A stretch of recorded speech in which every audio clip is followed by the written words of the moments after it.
ایک اچھی بات یہ ہے کہ چلیں ایک جمہوری اقدار آگے بڑھ رہی ہیں، ہماری ایک منتخب اسمبلی. بے شک اس آج کی اسمبلی کے اوپر بہت سارے سوالات اٹھ رہے ہیں. جی اور آج پہلے دن ہی وہاں پہ جو تقاریر ہمیں دیکھنے کو ملی، جو وہاں پہ شور وہاں پہ سنائی دیا، کاش ایسا نہ ہوتا. جی بالکل. کاش یہ اسمبلی بالکل ایک سموتھ پروسیس کے ذریعے آگے بڑھتی. لیکن آج پہلے دن ہی بہت سارے ایسے پیغامات سامنے آئے، ایسی گفتگو سامنے آئی جو میں سمجھتا ہوں کہ پہلے دن جو آغاز جب اسمبلی کا ہو رہا ہے اس وقت یہ الارمنگ ہے. اس طرح نہیں ہونا چاہیے تھا.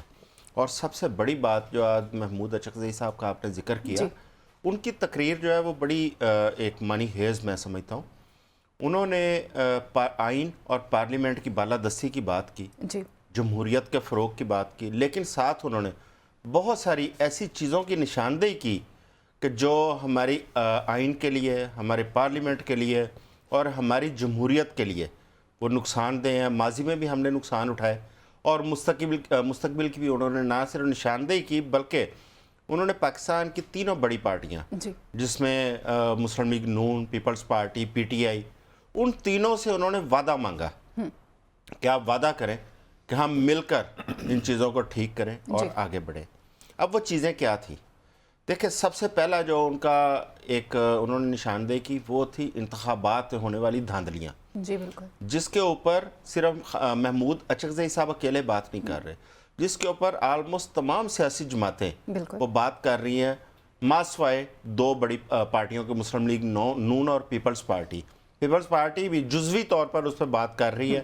لیکن باقی جو لوگ ہیں جس طرح پی ٹی آئی ہے، مولانا فضل الرحمان صاحب ہیں، اس میں اے این پی ہے، محمود اچکزئی صاحب ہیں، یہ تمام لوگ اس پہ کھلم کھلا بات کر رہے ہیں اور نشاندہی کر رہے ہیں کہ دھاندلی کس لیول تک ہوئی اور کس طرح ہوئی. جی اچکزئی صاحب نے تو آج بہت ہی کھل کے انہوں نے تو آج کرپشن کے بھی الزامات عائد کیے کہ لوگوں کو پیسے لے کے ان کو سیٹیں دلوائی گئی، جو کہ میں سمجھتا ہوں کہ بڑے غور طلب اور اس پہ انکوائری کی ضرورت ہے. ٹھیک. اور جو انہوں نے مطالبہ بھی کیا ہے آرمی چیف صاحب سے کہ اس کی جو نشاندہی وہ کر رہے ہیں اس کے اوپر کوئی انکوائری ہونی چاہیے. ٹھیک. اور یہ ہونی چاہیے اگر کسی بھی بندے نے، کسی بھی شخص نے انفرادی طور پر جمہوریت کو، انتخابات کو نقصان پہنچایا اور بالواسطہ اس نے ملک کو نقصان پہنچایا، اس پارلیمنٹ کو نقصان پہنچایا، اس پارلیمنٹ کا تقدس مجروح کیا گیا ہے کہ جس کے اندر سیٹ لوگ عوامی مینڈیٹ کے ذریعے لوگوں نے آنا ہوتا ہے، وہاں پہ اس مینڈیٹ کو روند کر اگر لوگ پہنچے ہیں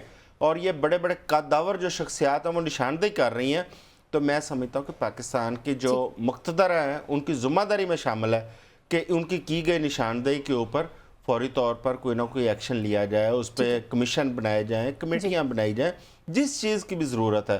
اور یہ تمام تر انگلیاں الیکشن کمیشن کی طرف اٹھ رہی ہیں. ٹھیک ہو گیا.